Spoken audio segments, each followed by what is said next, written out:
ब्रह्मचर्यामृत अर्थात जीवन संदेश के ही अगले विषय पर हम आते हैं।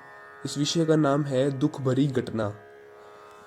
किंतु कुसंग में फंसकर हमारे बच्चे किस प्रकार नष्ट होते हैं, यह दिखाने के लिए एक सच्ची घटना आपको सुनाता हूँ। यह घटना कौन सुना रहा है? ओमानंद सरस्वती जी। नाम लेना अच्छा नहीं। स्कूल के विद्यार्थी ने अपनी करुणाजनक दुख भरी सच्ची कहानी सुनाई। मैं जिस समय 8 वर्ष का था, कुसंग में फंस गया। कई साथी स्वयं भी कुटेम्बो यानी कुचेष्टाओं में फंसे हुए थे। मुझे भी वह गुप्त पाप गंदे चीजों ने सिखला दी। मैं कई वर्ष तक हस्त मैथुन अर्थात अपने हाथों से नाश करता रहा।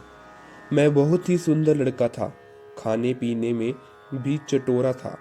कई विद्यार्थी जो मेरी कक्षा में थे और मेरे से आयु में बड़े और शरीर से तगड़े थे, वे बड़े नीच व गुंडे थे। वे ऊपर से मेरे से बड़ा प्रेम करते थे। मुझे अनेक बार पैसे देते, बाजार से अच्छी अच्छी चीज़ें खरीद कर खिलाते, और जब मैं उनकी बात नहीं मानता तो वे मुझे डराते और धमकाते। शनै शनै उन्होंने ऐसे डोरे डाले कि मुझे अपने जाल में फंसा ही लिया। कई वर्ष तक मुझे खूब खराब किया। उन्हीं दिनों मेरे स्कूल के एक अध्यापक ने मेरे से प्रेम करना आरंभ किया। इस प्रेम का कारण मेरी सुंदरता थी। उस नीच ने भी न जाने मेरे साथ कितनी बार मुंह काला किया। जब मैं इन बुराइयों में नहीं फंसा था, अपनी कक्षा में बैठने पढ़ने में प्रथम था, शरीर सुंदर और स्वस्थ था, अब इन बुराइयों का फल मिलने लगा। रात को स्वप्न में सप्ताह में 2 बार वीर्य नाश हो जाता। पेशाब में ही गड़बड़ होने लगी। मस्तिष्क निर्बल हो गया। पढ़ने में मन नहीं लगता था। उठते बैठते अंधेरी आती। कई वर्ष अपना नाश करते रहने के कारण शरीर भी थोथे वृक्ष की तरह निर्बल हो गया। देखने को मुख पर अभी सुंदरता शेष थी, किंतु युवा होने से पहले बुढ़ापा आ गया। घर वाले विवाह की चिंता में थे। मन बड़ा दुखी और उदास रहता था। मैं जीवन से भी निराश था। कई बार मन में आता कि विष खाकर सदा के लिए सो जाऊं, रेल के आगे कटकर मर जाऊं। इस जीने से सो मरना भी अच्छा है। गुंडे विद्यार्थियों और नीच अध्यापक के चंगुल से निकलने का भी यत्न किया, किंतु वे बड़े धूर्त थे। उनके जाल में से निकलना कोई सहज बात थोड़ी ही थी।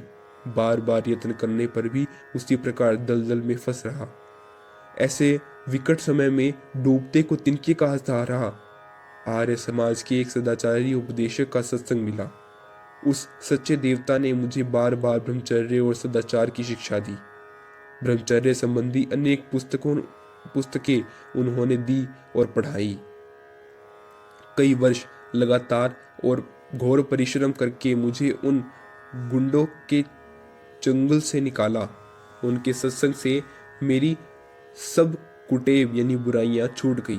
प्रतिदिन नियमित व्यायाम करने और अन्य ब्रह्मचर्य के नियमों का पालन करने से फिर से शक्ति और बल आने लगा। निराशा समाप्त हुई। सच्चा आनंद क्या होता है, उसका स्वाद चखने को कुछ कुछ मिला। क्या ही अच्छा होता यह सत्संग मुझे बाल्यकाल में ही नहीं मिलता और मैं नष्ट होने से बच जाता।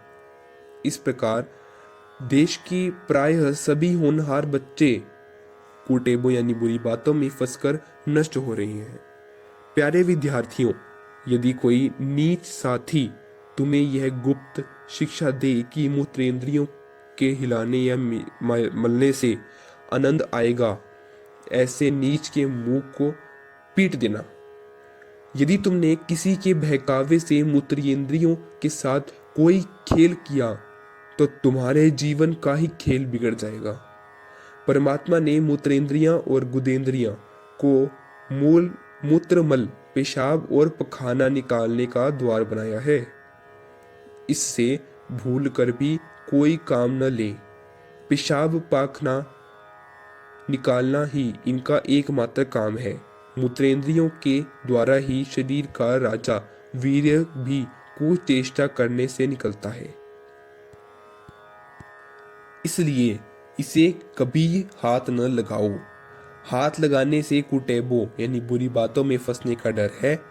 स्नान आदि के समय मैल आवश्यक साफ कर लिया करो।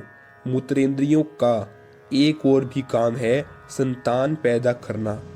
वह 25 वर्ष के पीछे गृहस्थ आश्रम का काम है, किंतु सच्चा विद्यार्थी तो महात्मा शुक्राचार्य के उपदेश अनुसार विद्यार्थी ब्रह्मचर्य स्यात्, सच्चा ब्रह्मचारी ही होता है। जैसे दीपक में तेल बत्ती की सहारे ऊपर चढ़कर प्रकाश के रूप में बदल जाता है, ठीक उसी प्रकार मनुष्य का वीर्य मस्तिष्क में पहुंचकर विचार अग्नि का ईंधन बनता है, ज्ञान रूपी प्रकाश का संचार करता है, मनुष्यों के अविद्या रूपी अंधकार को मिटाकर मन और आत्मा को दे दीप्यमान प्रकाशित करता है।